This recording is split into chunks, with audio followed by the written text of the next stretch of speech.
Salut! Les élèves de cette école ne sont pas particulièrement préoccupés par leurs études. Ils ont des problèmes et des affaires plus importantes à régler.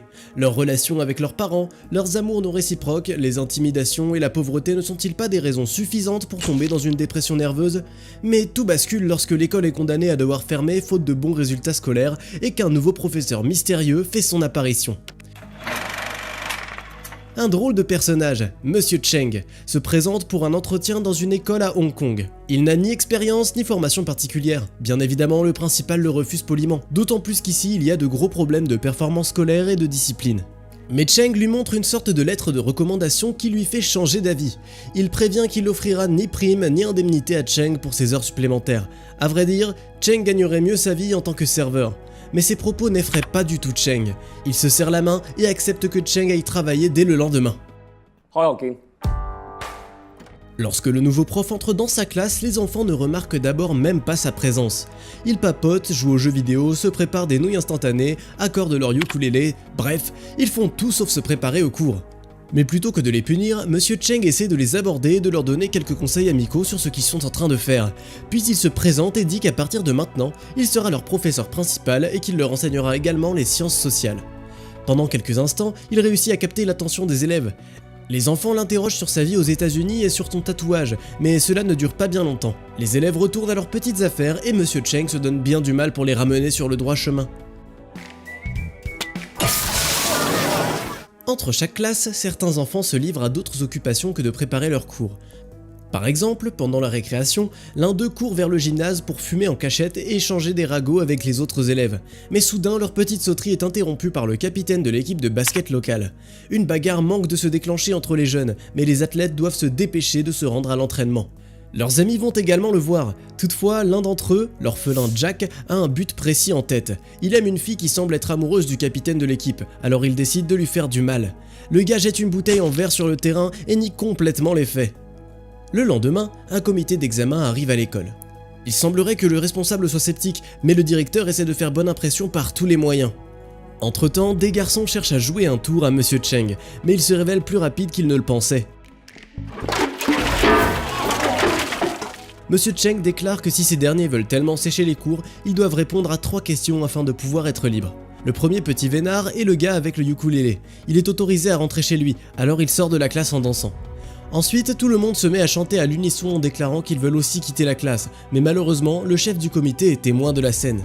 L'inspecteur dit carrément au directeur que les choses vont vraiment mal à l'école. L'année dernière, aucun des étudiants de la région n'est parvenu à entrer à l'université, et si la situation ne s'améliore pas cette année, ils devront fermer l'école. Après le cours, on voit 5 copains aller déjeuner et y rencontrer un groupe d'athlètes. Le capitaine, qui a été humilié par Jack l'autre jour devant leur amour mutuel, commence à se moquer du fait que certains élèves de l'école soient orphelins. Jack comprend qu'il s'agit de lui, car il vit avec sa grand-mère. Il ne se ménage pas et agresse la petite brute, et une bagarre générale éclate entre les groupes de lycéens. La police débarque à l'école. Le principal informe Cheng que 5 élèves de sa classe vont être expulsés à cause d'une bagarre.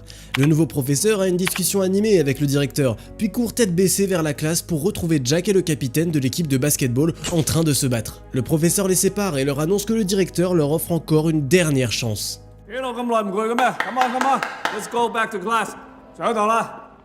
Le soir même, Monsieur Cheng reste à l'école tardivement.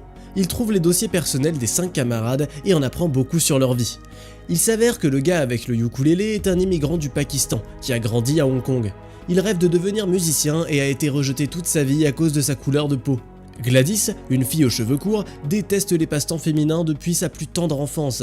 Elle veut devenir pilote de course et a le sentiment que son père aime son frère bien plus qu'elle. Les jumeaux Chris et Bruce vivent avec leur père qui boit beaucoup. Chris a développé une dépendance aux jeux vidéo causée par le stress, et Bruce souffre de déficit de l'attention. Il est responsable de son frère et ne pense plus qu'à déménager le plus vite possible. Jack ne se pointe pas à l'école le lendemain matin. Il travaille dans un restaurant comme serveur à temps partiel. Là, il entend un groupe d'hommes d'affaires très bruyants discuter d'un projet de construction d'un nouveau complexe de luxe. Tout ce qu'ils ont à faire, c'est d'attendre la fermeture de son école, d'acheter un terrain et de commencer la construction. Jack se voit grossièrement demander de servir d'autres boissons, et lorsqu'il apporte la commande du groupe, il remarque le briquet en or du chef du groupe sur la table. Il le vole à la sauvette, mais le propriétaire ne tarde pas à remarquer sa disparition et devine vite qu'il a été volé. Celui-ci ordonne à son entourage de tabasser le jeune homme, sort ses documents scolaires et demande pourquoi Jack n'est pas en classe. Finalement, pour une raison obscure, il lui laisse de l'argent et une carte de visite. Pendant ce temps, Monsieur Cheng est en train de s'occuper de certaines affaires importantes. Il se rend à la boutique où travaille la famille de Gordon et voit ce dernier tenter d'échapper à la foule qui le poursuit. Cheng prend immédiatement la défense de l'étudiant, mais il apprend soudain que le père du garçon était à la tête de la foule en colère. Il était en colère parce que son fils a essayé d'escroquer le client qui avait acheté leur billet de concert, et tout cela parce que Gordon voulait garder un des billets pour lui. Cheng demande à Gordon pourquoi il ne se produit pas lui-même sur scène. Il lui répond qu'il déteste ça, et le professeur décide alors de faire la poule mouillée avec lui. Il se met à chanter avec des musiciens de rue et lance des œufs sur son élève. Celui-ci cède rapidement et récolte la première ovation de sa vie. Chez Gladys, les choses se passent comme d'habitude. Son frère est choyé par le père et elle reçoit une boîte de produits de beauté parce qu'elle se doit d'être soignée. Son père lui annonce également qu'il a l'intention de présenter sa fille au fils d'un homme influent dans les prochains jours. Gladys se dispute avec son père, quitte la maison et vole sa voiture pour faire le tour du parking. Elle y croise Monsieur Cheng. Le professeur propose à la jeune fille d'aller faire du karting puisqu'elle aime tant la vitesse. Toutefois, ce n'est pas Cheng qui se mesura à elle, mais bien le père de Gladys que le prof a invité en cachette. Son père lui dit que si elle gagne, elle pourra vivre comme elle le souhaite, et que si elle perd, elle devra se marier. Bien entendu, Gladys gagne la course. Son père lui dit alors que cela ne rime à rien puisqu'elle n'a pas conduit sur de vraies routes. La fille accepte le défi et se rend immédiatement en ville, à l'extérieur de l'autoroute. Cette course insensée se termine par un accident où le père percute une tente de rue et où Gladys manque de se faire renverser par un camion.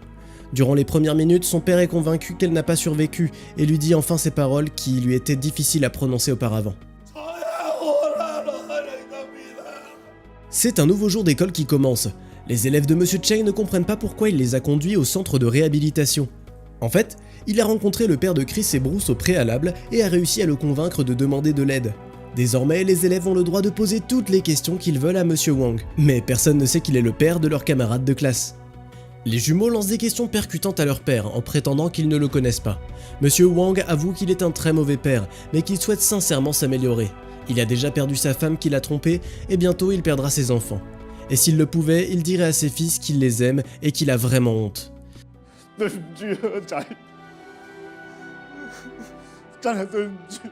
Jack sèche à nouveau l'école et part travailler.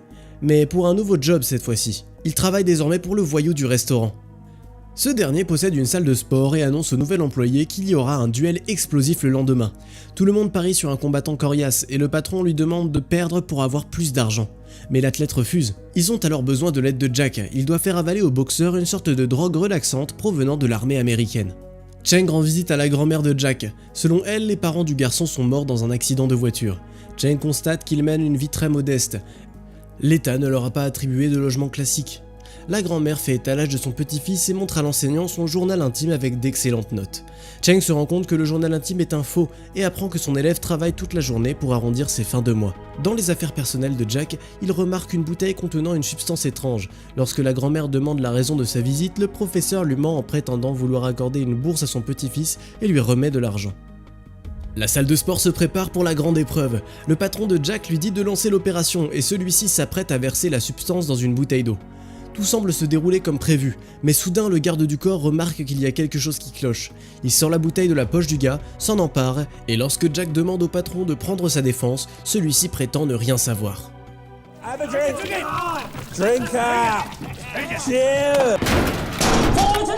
Alors que le combat commence dans la salle de lutte, Cheng entre dans les vestiaires. Il dit aux athlètes qu'il cherche son élève. Ceux-ci tentent de le chasser, mais Jack réagit à temps et se met à crier depuis le casier fermé. Une violente bagarre éclate dans le vestiaire, et Monsieur Cheng fait étalage de ses incroyables compétences en matière de kung-fu en un rien de temps. Le prof abat ses ennemis les uns après les autres, mais lorsque la star de la soirée, John Jones, se révèle à lui, la situation s'envenime. Le lutteur est très fort, mais Monsieur Cheng est bien plus rusé. Le combat prend fin et la police arrive sur les lieux. Jack tente d'expliquer aux agents qu'il a été forcé de mettre du poison, mais le patron dément catégoriquement. Il raconte alors toute la vérité sur la fraude au pari. La police interrompt leur dispute et leur dit que de telles situations doivent être traitées au tribunal. Alors le patron de Jack se défausse rapidement et abandonne les poursuites. Cheng ramène Jack chez lui et au lieu de le sermonner, il lui demande simplement de ne pas contrarier sa grand-mère et de se présenter en classe le lendemain. Le jour suivant, toute l'école est au courant pour Monsieur Cheng. Des reportages sur sa dispute sont diffusés à la télévision. Par la suite, les élèves apprennent plusieurs détails sur le passé du professeur. Il a servi dans le corps des Marines américains et a également étudié dans la même école. Les garçons commencent à demander à la matrone, à la vendeuse de la cafétéria et aux autres employés quel genre d'élève était Monsieur Cheng. Ils sont surpris d'apprendre que leur idole était un enfant très turbulent, et il a complètement perturbé sa propre cérémonie de remise des diplômes en cassant le bras du pianiste du groupe annexe. Après cet incident, la tante de Cheng qui l'avait élevé l'emmena aux États-Unis et l'envoya dans une école militaire sur les conseils du directeur. Là-bas, il y apprend la vraie discipline et la maîtrise de soi, mais une réelle déception l'attend. Après avoir passé plusieurs années dans les quartiers difficiles, Cheng s'est rendu compte que sa vie entière n'avait aucun sens, car la guerre n'a aucun sens par nature. Il a alors quitté l'armée et a décidé de parcourir le monde. Pendant tout ce temps, il a envoyé des cartes postales à son directeur, qui lui a dit qu'il réussirait avant de lui dire au revoir.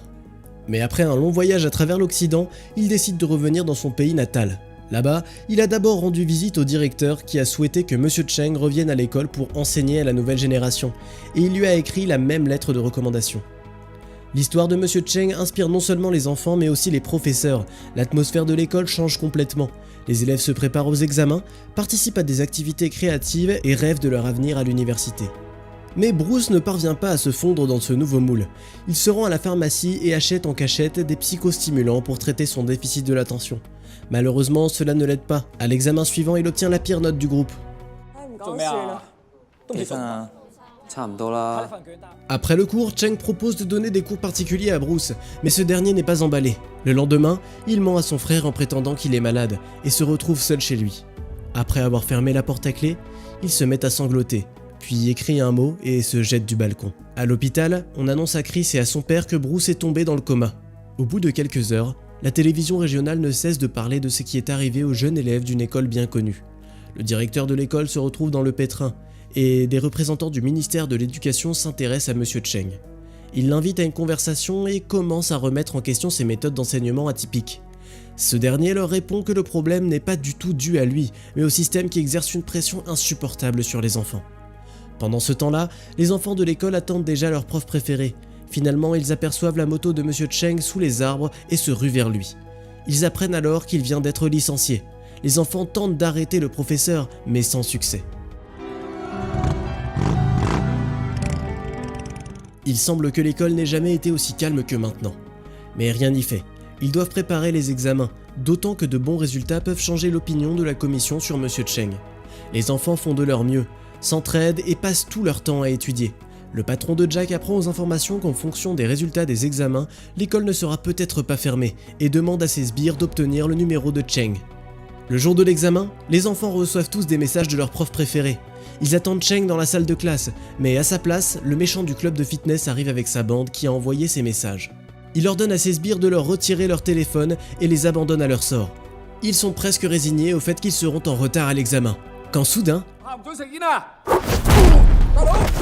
Monsieur Cheng pensait revenir pour faire ses adieux, mais en réalité, il allait donner une dernière leçon à ses élèves, cette fois en matière de self-défense. Il se met à se battre contre la clique du sinistre Caïd jusqu'à ce qu'il se retrouve enfin en tête-à-tête avec lui. C'est alors que le patron lui pose soudain une question inattendue. Cheng se rend compte que l'homme en face de lui est le même pianiste dont il a cassé le bras au bal de fin d'année. Le gars a ensuite abandonné la musique parce que son père lui a dit de cesser de se comporter comme un idiot et d'apprendre enfin à se protéger. Le bandit affirme que Cheng a ruiné sa vie et il va maintenant payer de la sienne. Un combat acharné s'engage entre eux, au cours duquel ils détruisent toute la classe. Soudain, le malfaiteur sort une arme de mêlée et manque de tuer Cheng, mais ce dernier parvient à désarmer le boss. Le professeur, levant la main sur le visage de sa vieille connaissance, s'arrête au dernier moment et se transperce la jambe. Il s'excuse alors et part. Les enfants se débrouillent bien pour l'examen. Et ce n'est pas tout. Le patron se remet à jouer du piano. Jack et grand-mère ont un nouvel endroit où vivre. Gordon sort chanson après chanson et devient une star de la région. Le père de Gladys lui offre une voiture et un cours de conduite. Bruce sort du coma et Chris trouve un emploi.